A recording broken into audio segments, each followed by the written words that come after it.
Welcome to Workplace Wake Up, your go-to podcast for practical employment law guidance. I'm Jennifer Shaw, the founder of Shaw Law Group, and I'm here to help HR professionals and leaders navigate the legal minefields of the modern workplace.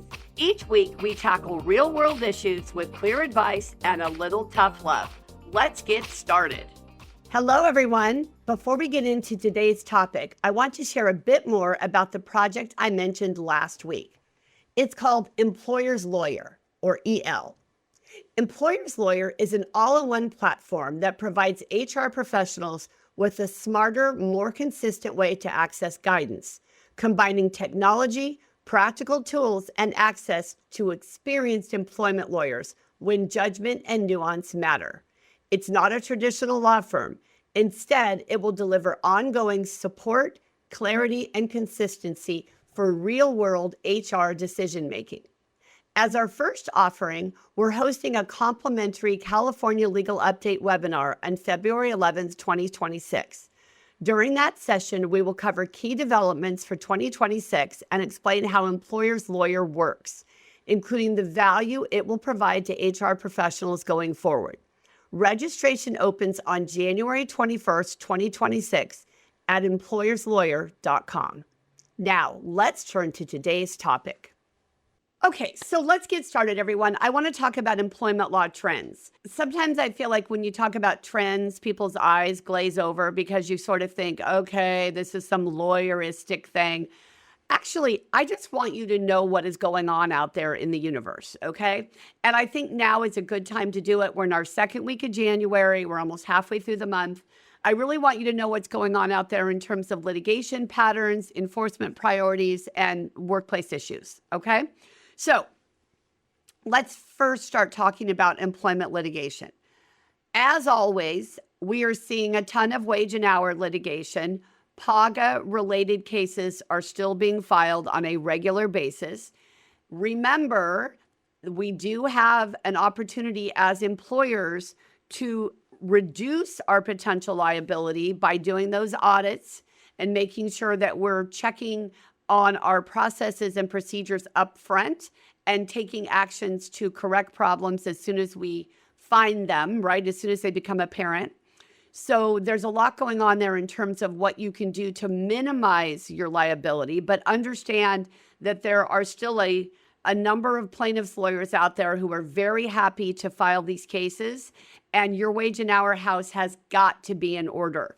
The other thing that's happening with litigation is we're getting, of course, more and more court decisions that provide clarity on the tricky issues, right? So piece rate compensation, for example, or how to calculate the regular rate of pay when you pay an incentive. So we want to think about what you're doing in terms of compensation and how you can potentially do it in a better way. We have a client who just came up with something brilliant, I think, in terms of having a bonus structure where what they do is they evaluate their employees' performance every quarter, and then they adjust their hourly rate of pay. These are non-exempt employees. They adjust their hourly rate of pay for the following quarter based on how well they did. They're essentially paying a bonus without having to go back and do retroactive overtime compensation. It's brilliant, right? Rather than giving them $2,500 bonus where then they have to go back and figure, okay, they earned that over the prior quarter. Now I have to factor that in to the calculation of the regular rate of pay. I'm going to owe them a little more overtime compensation. Rather than taking that approach, this employer is saying, I'm just going to up their pay $3 an hour prospectively. So now I have no retroactive overtime compensation issue. So I want you to think strategically about your compensation. The other trend we're seeing in employment litigation is retaliation and whistleblower claims, right? When you talk about retaliation and whistleblower, what I want you to think about is, first of all, many times when employees are given corrective action, right? They are told that they need to improve their performance, whether it's through an expectations memo or a performance improvement plan, for example. They have a hard time sometimes accepting responsibility for their actions, right? So they look for explanations. They look for, well, it can't be because I really did something wrong or I'm really not meeting expectations. It must be something else. And they will often say, okay, well, I did make that complaint, or I did raise a concern about the temperature in the building. That could be a whistleblower claim. You can't stop that from happening. What you can do is make sure that if somebody makes a complaint, whether it's about a safety issue or the conduct of somebody else in the workplace, you immediately get on it and you document what you're doing, right? So you let that employee know, thank you for reaching out. This is what we're going to be doing. I will be in touch when our investigation or our inquiry is complete. And you make clear to everybody before they make a complaint. Listen, your performance is going to be evaluated separate from any complaints you make or any protected activity you engage in. And the way you can do that is just by letting employees know, for example, in your employee handbook, listen, when you make a complaint about something, we're going to listen to you. We're going to pay attention to you. But that doesn't change the focus we have on work performance, right? So there's a way to do it based on the culture of your organization to make clear that these are two separate paths, right? The performance path and the complaint or whistleblower path. And I want them to understand up front, listen, just because you raise a concern doesn't mean we're going to not address your poor work performance. Those are two separate issues. Also, in terms of trends, we're continuing to see reasonable accommodations and leaves of absence. Those claims about those issues are not only common, they are expensive. We have a couple of clients, unfortunately, who had some jury verdicts last year relating to those issues. So you have to be sure, as we talked about last week, that you've got your leave of absence and reasonable accommodation processes in order, that you are documenting, that you are saying the right things in the emails and the letters that you send, that you're using the right forms. Okay, everybody, if you are a California employer, you are covered by the California Family Rights Act, which literally means you have 5 employees, that's it. You have to give the California Family Rights Act notice to your employees. You cannot use the Department of Labor notice for FMLA. Now, if they're also eligible for FMLA, you would use both, but you cannot use federal forms to meet your California obligation. And we have a lot of employers who are getting in trouble for that. So get those processes in order. Okay, another trend I want you to focus on is agency enforcement. All right, the labor commissioner is very aggressive right now. Remember that one of the new laws for 2026 is that you have to pay judgments against you that are issued by the labor commissioner, or you will be subject to what's called treble damages, 3 times the amount of the actual judgment or the actual amount that was assessed against you, okay? They are very into collecting, and I get it. If the agency has determined that an employer has done something wrong or incorrectly, then the employee is entitled to be paid, and the employee needs to get that money. So the labor commissioner is not going to be taking a soft touch with these issues. They are very aggressive, and they are very anxious to make sure that any judgments they issue or any awards is the term that's used, any awards that they issue are satisfied, all right? The Civil Rights Department is increasing its staffing. They're doing more investigations. They are asking for more information when they do those investigations. They are very committed these days to doing in-depth analyses of the complaints that are filed with the department. That means you're going to have to do a more thorough response when you're asked to provide one. You don't want to take those opportunities lightly, right? Because it's your chance to tell your story. We're getting more audits and investigations from the Employment Development Department, the Franchise Tax Board, and the Internal Revenue Service. Most of these, of course, are focused on independent contractors. Okay, your nanny is not your independent contractor, all right? The woman who wants to come back and work 10 hours a week after she has a baby and wants to have a flexible schedule is not your independent contractor. Okay. The person who's retired and wants to just drop by a few hours every week to see what's going on, and wouldn't it be easier if we paid them on 1099? Well, sure, it might be easier, but they're not your contractor. Okay. California has very specific rules, and we've talked about them on this podcast before. But understand, it is a very high burden for you to show that an individual is your contractor, your vendor. 99% of the time, they're going to be your employee. Okay, so be careful about that. The penalties are significant for misclassification audits and investigations, not to mention lawsuits. Okay, so be careful about that. So folks, there are also some basic workplace issues that are going to drive legal claims in 2026. One is remote and hybrid work. Of course, we've been doing this since COVID, some of us pre-COVID.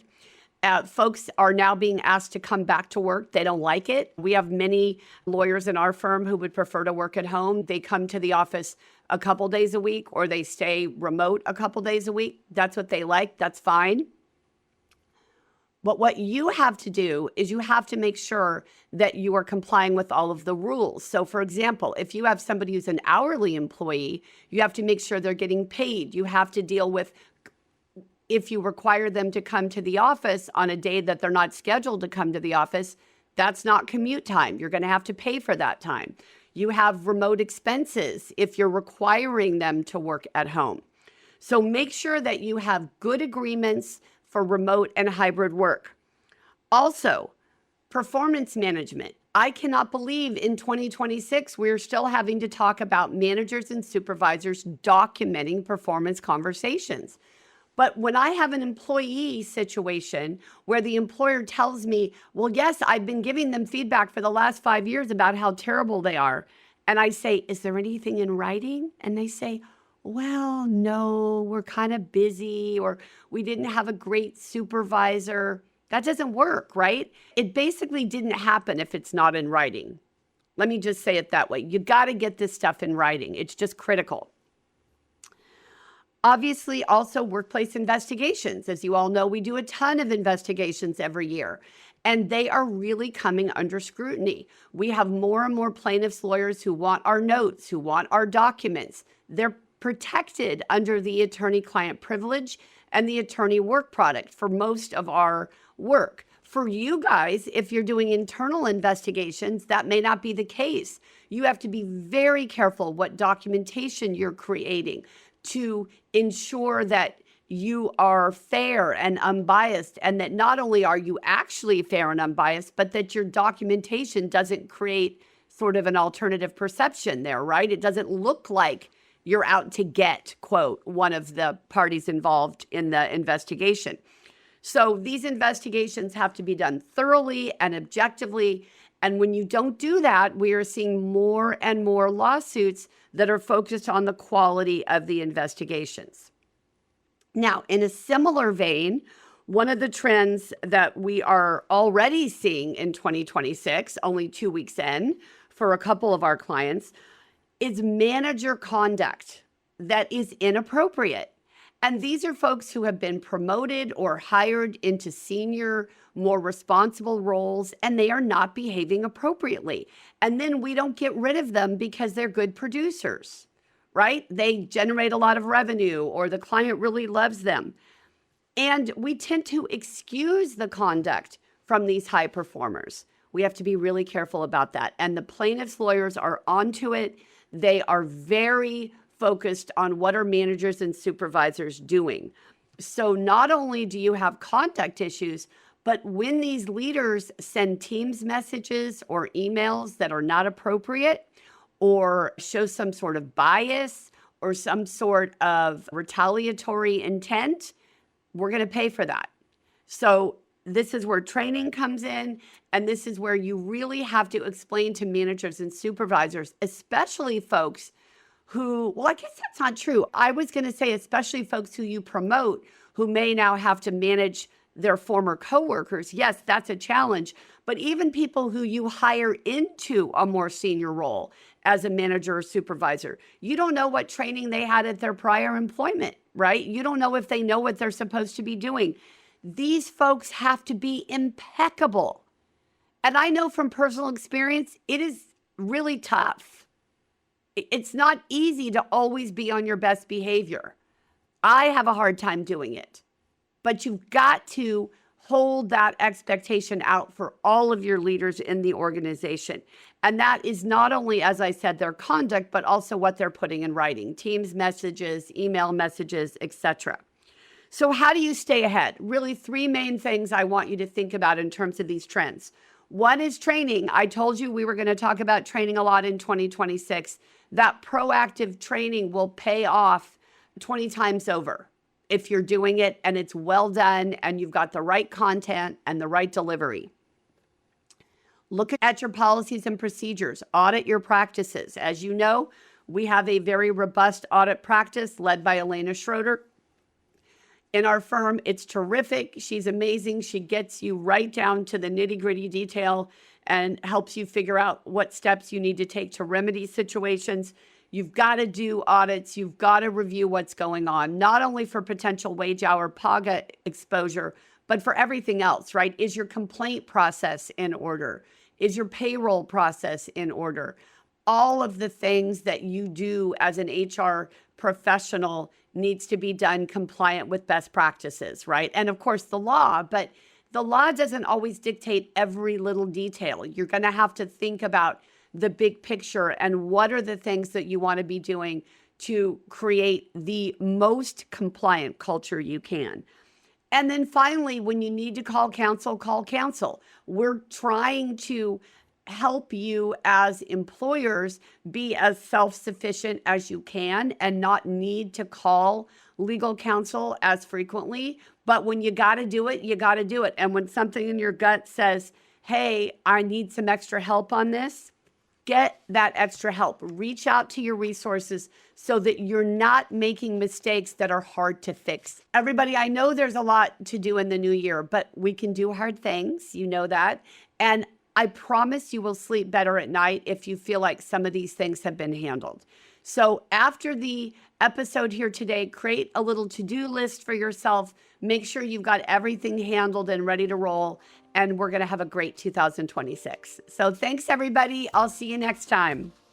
Workplace Wake Up, including our guests and hosts, do not provide legal advice in this podcast. Do not act upon any of the information discussed in this podcast without first consulting a licensed attorney in your jurisdiction. Thank you for joining me on this episode of Workplace Wake Up. If you found today's discussion helpful, be sure to subscribe, leave a review, and share the podcast with your HR and leadership teams. For more insights, training programs, and legal updates, you can visit us at shawlawgroup.com.